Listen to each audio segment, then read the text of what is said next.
بسم الله الرحمن الرحيم. الحمد لله رب العالمين،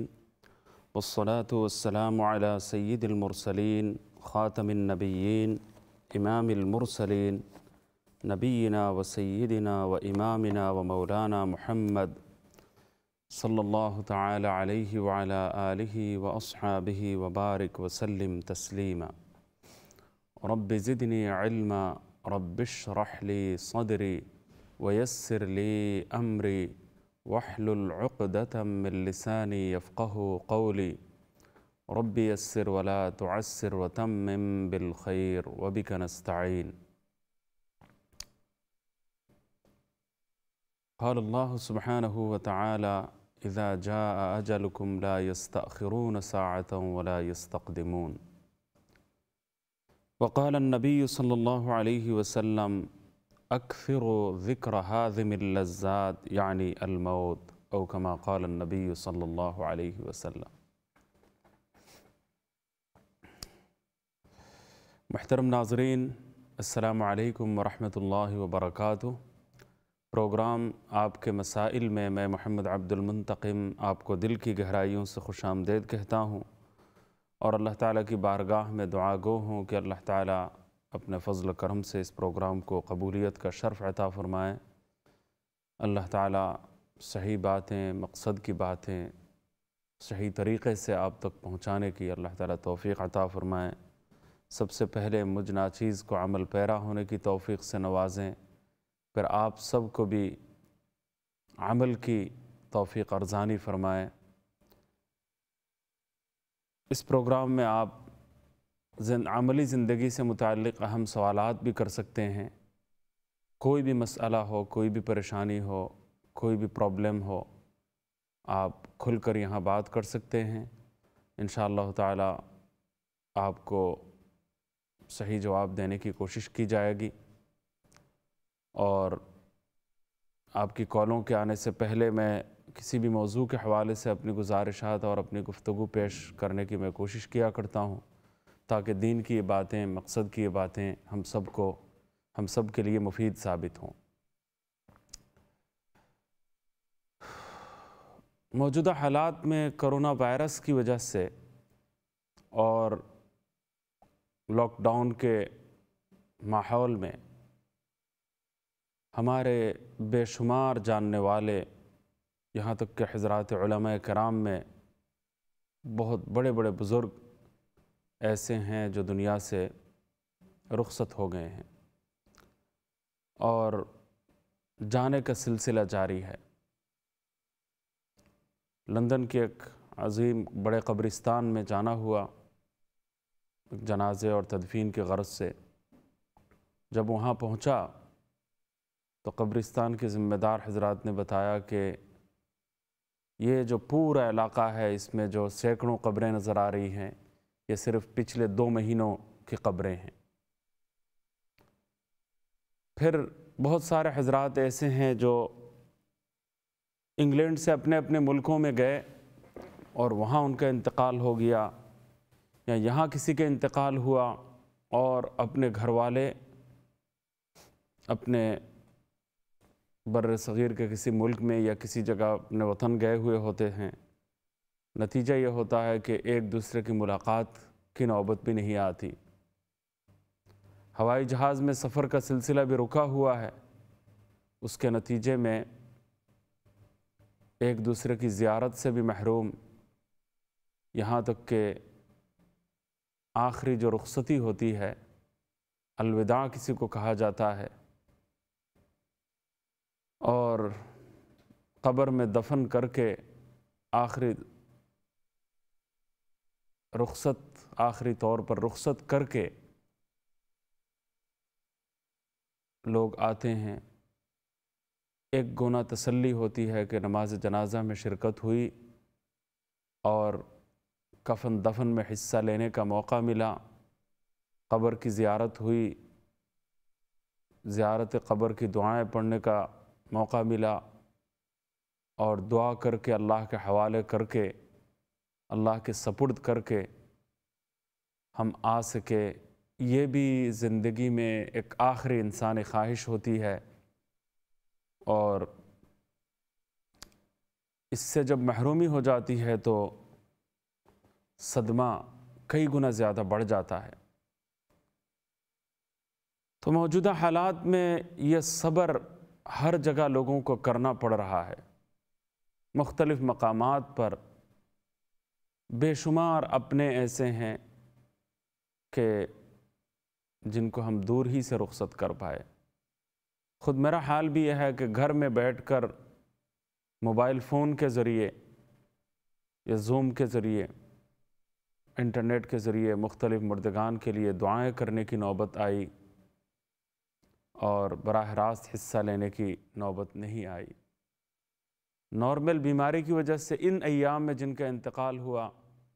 ان میں سے بعض کے جنازے میں شرکت کی نوبت آئی،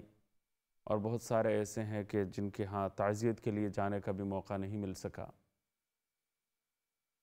تو ایسا صدمہ ہے، ایسا افسوس ہے کہ جو قبر سے جا کر ٹکرائے گا، یعنی زندگی کے آخری لمحے تک یہ صدمہ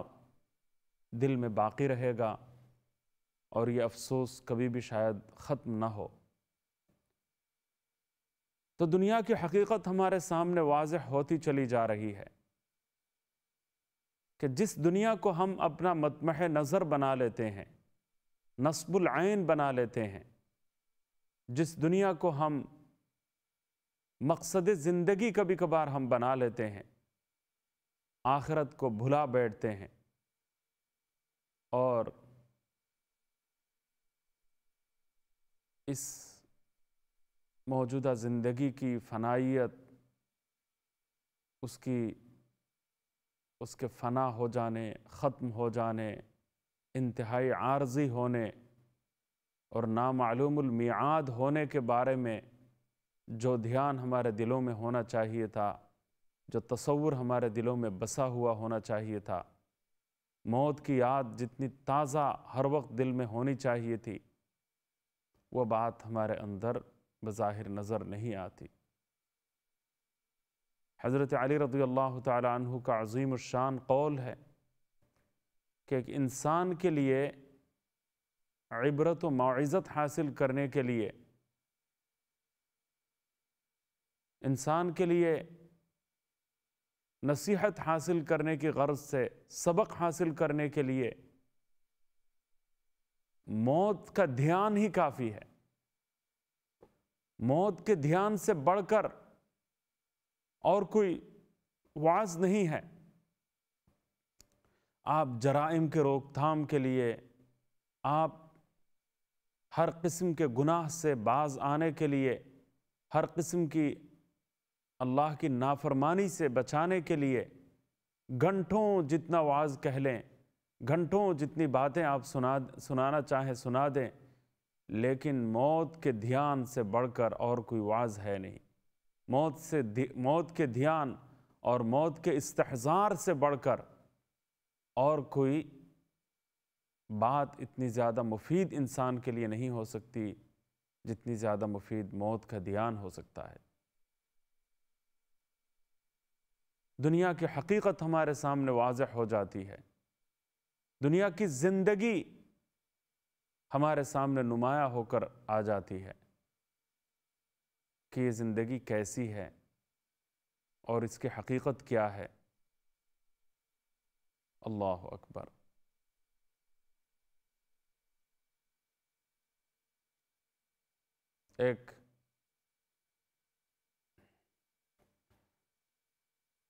ایک وہ زمانہ تھا کہ ہم دنیا میں نہیں تھے، ہمارا کوئی وجود نہیں تھا، ہمارا کوئی تذکرہ نہیں تھا، ہمیں کوئی جانتا نہیں تھا، ہم کوئی قابل ذکر شے نہیں تھے۔ وَلَقَدْ جِئْتُمُونَا فُرَادَا كَمَا خَلَقْنَاكُمْ أَوَّلَ مَرَّةٍ۔ اللہ تعالیٰ نے قرآن کریم میں دوسری جگہ پر ارشاد یہ فرمایا کہ هَلْ أَتَى عَلَى الْإِنسَانِ حِينٌ مِّنَ الدَّهْرِ لَمْ يَكُنْ شَيْئًا مَذْكُورًا۔ هَلْ أَتَى عَلَى الْإِنسَانِ، کیا انسان پر ایک ایسا زمانہ نہیں آیا، زمانے کا ایک ایسا حصہ اس کے اوپر ایسا نہیں گزرا کہ لم یکن شیئا مذکورا، وہ قابل ذکر کوئی شے تھا ہی نہیں۔ یعنی آج اگر کسی کی عمر جو ہے وہ 50 سال ہے تو 51 سال پہلے اس کا کوئی تذکرہ نہیں تھا، اس کی کوئی پرسنالٹی نہیں تھی، اس کا کوئی غرور نہیں تھا، اس کی کوئی بڑائی نہیں تھی، اس کی کوئی عظمت نہیں تھی، وہ ایک قابل ذکر شے بھی دنیا میں نہیں تھا، ذکر کرنے کے قابل کوئی شے وہ نہیں تھا۔ کس بات پر ہم اتراتے ہیں؟ کس بات پر بڑائی کا احساس ہمارے دل میں پیدا ہوتا ہے کہ اگر میں 50 سال کا ہوا ہوں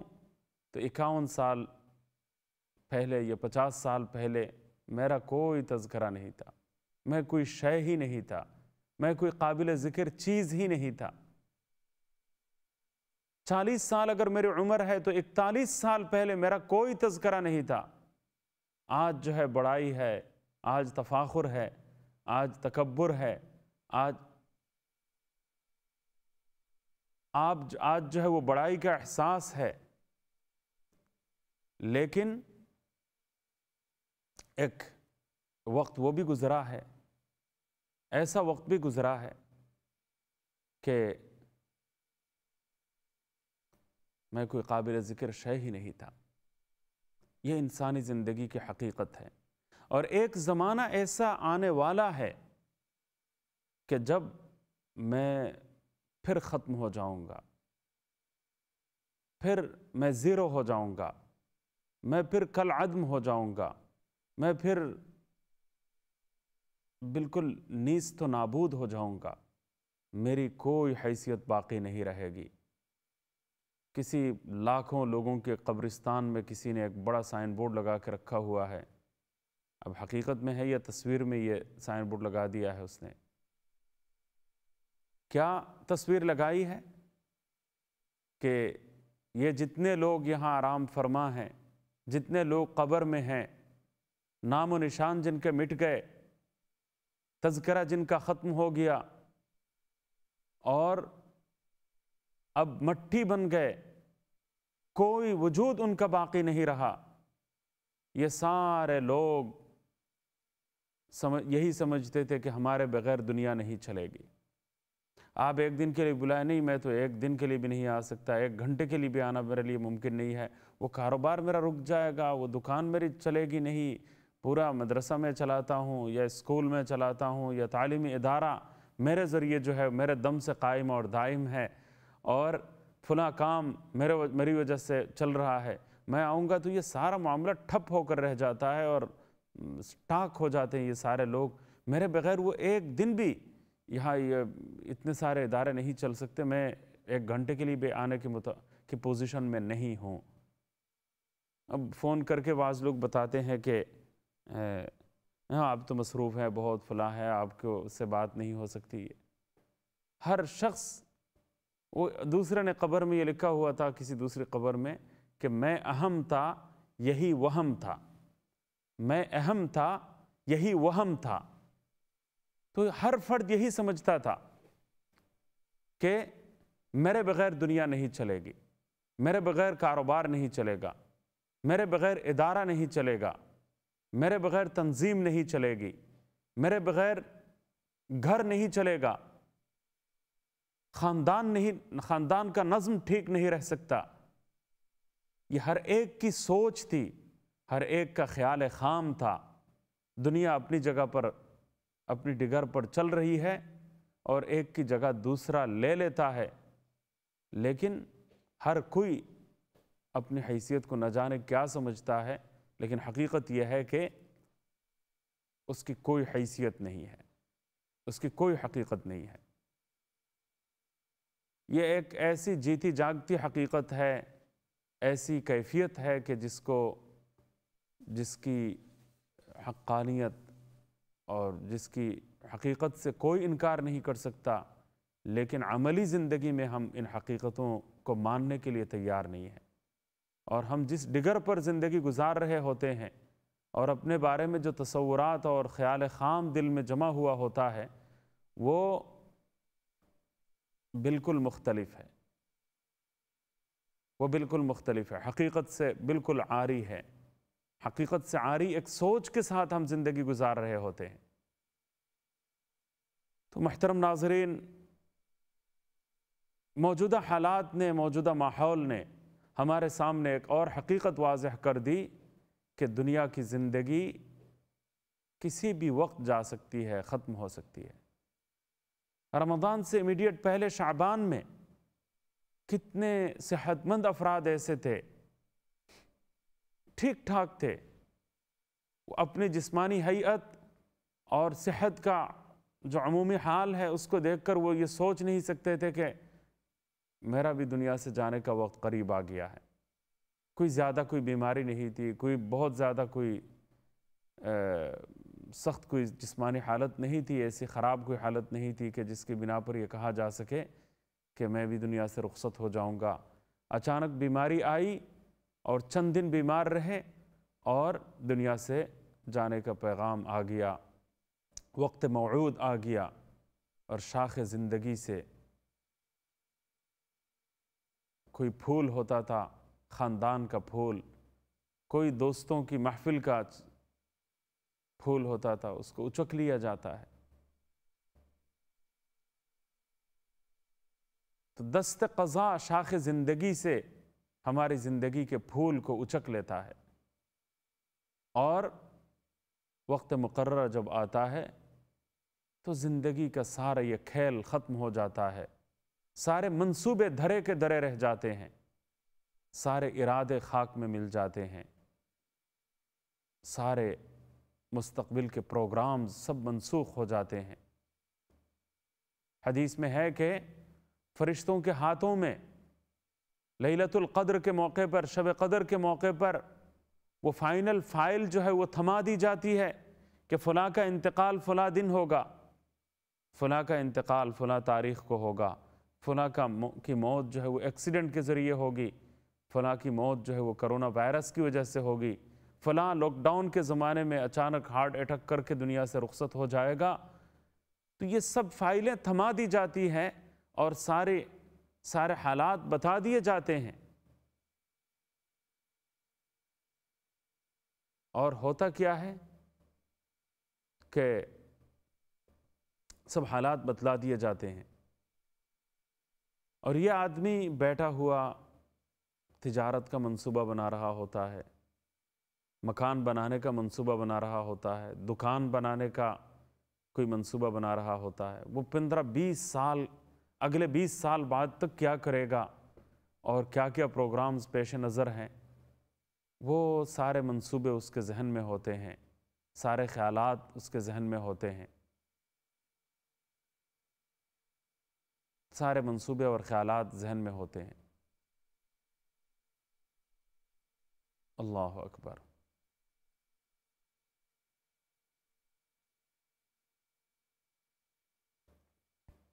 فرشتے اس وقت ہنس رہے ہوتے ہیں، ان کو ترس آتا ہے، رحم آتا ہے کہ اللہ کا بندہ ابھی منصوبے بنا رہا ہے، بہت مستقبل کے بارے میں پروگرامز بنا رہا ہے کہ تجارت ایسی بنائے گا، تجارت اس 5 سال کے دوران میں لکھ پتی کروڑ پتی بن جاؤں گا، اس کے بعد میں ملینر بن جاؤں گا، پھر اس کے بعد بلینر بن جاؤں گا، اور یہ منصوبہ اور وہ منصوبہ اور یہ خاکہ اور وہ خاکہ، ذہن میں وہ خاکے بنا رہا ہوتا ہے، منصوبے بنا رہا ہوتا ہے، اور دور تک کا منصوبہ پیش نظر ہوتا ہے کہ ایسے عالیشان عمارتیں ہوں گی، ایسا مکان ہوگا، ایسی یہ ساری چیزیں اس کے ذہن میں ہوتی ہیں، اور فرشتے اس کے منصوبے دیکھ کر، ان کی ایسی باتیں سن کر، ایسے منصوبے سن کر اور یہ ساری باتیں سن کر ان کو ہنسی آتی ہے۔ اس بات پر ہنسی آتی ہے کہ 15 دنوں کے بعد اس کے انتقال کا وقت آ چکا ہے، کہ 15 دنوں کے بعد اس کی جان قبض کر لی جائے گی، اور وہ 15 سال بعد کیا کرے گا اس کے بارے میں وہ منصوبے بنا رہا ہے۔ ان کو رحم آتا ہے، انسان پر ترس آتا ہے، انسان کی احمقانہ حرکت پر ہنسی آتی ہے۔ یہ ہے محترم ناظرین دنیا کی زندگی کی حقیقت۔ کتنے جاننے والے تھے کہ ان کو بالکل اندازہ نہیں تھا کہ یہ جو ایک ہفتے بعد رمضان آنے والا ہے وہ رمضان ہمیں ملنے والا نہیں ہے، رمضان سے پہلے ہی ہم رخصت ہو جائیں گے، یا رمضان جو گزر جائے گا، رمضان گزرنے سے پہلے پہلے ہم دنیا سے گزر جائیں گے، ہم دنیا سے رخصت ہو جائیں گے۔ شوال کا مہینہ آتے ہی ہماری زندگی کا الارم بج جائے گا اور ہم دنیا سے رخصت ہو جائیں گے۔ وہ کسی بھی وقت وہ پیغام آ سکتا ہے، کسی بھی وقت وہ الارم بج سکتا ہے۔ کوئی اجل نے نہ چھوڑا، نہ کسریٰ و دارا،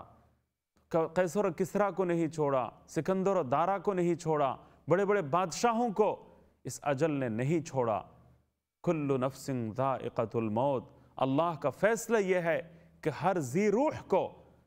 جس کو بھی اللہ تعالیٰ نے روح دی ہے، زندگی دی ہے، حیات عطا فرمائی ہے، جس کو حیات ملی ہے، زندگی ملی ہے، روح دی گئی ہے، وہ روح ایک نہ ایک دن ضرور قبض کی جائے گی، وہ جان قبض کی جائے گی، وہ زندگی ختم کر دی جائے گی، وہ خواب بکھر جائیں گے، وہ ارادے خاک میں مل جائیں گے، وہ سارے منصوبے دھرے رہ جائیں گے جو انسان زندگی میں بناتا ہے۔ آنکھیں جب بند ہو جاتی ہیں، اس کے بعد دنیا کی حقیقت ایک رنگین خواب سے زیادہ محسوس نہیں ہوتی کہ اے کاش ہم نے کروڑ پتی بننے کی فکر میں، ملینر بننے کی فکر میں ہم نے آخرت کو بلایا، اللہ کو فراموش کیا، اللہ کے رسول صلی اللہ علیہ وسلم کو بھلایا۔ تو یہ ذہن میں یہ ساری باتیں ہوتی ہیں۔ تو اس زندگی کی حقیقت کو موجودہ حالات نے واضح کر دیا ہمارے سامنے۔ اس پر مزید اہم باتیں انشاءاللہ ہوں گی، اور موت کو یاد کرنے کا کیا فائدہ ہے، اس پر مزید باتیں ہوں گی، لیکن ایک وقفے کے بعد، وقفے کی طرف چلتے ہیں، اس کے بعد آپ سے پھر ملیں گے۔ آپ ہمارے ساتھ رہیے۔ السلام علیکم ورحمۃ اللہ۔